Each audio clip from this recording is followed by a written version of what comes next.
Hi children, welcome to my channel.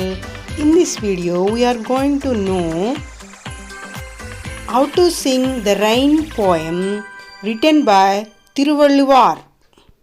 Okay children, sing with me.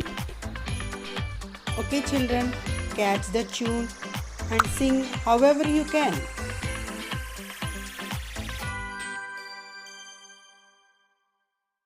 The rain makes pleasant food for eaters rise, as food itself thus quenching drop supplies.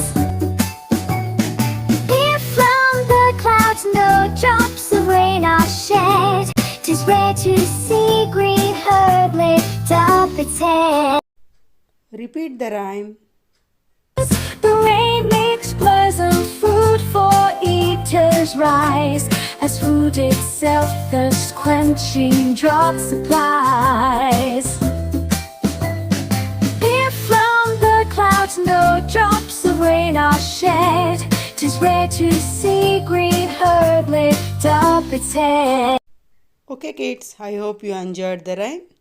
Thank you. Thank you for watching. Bye bye.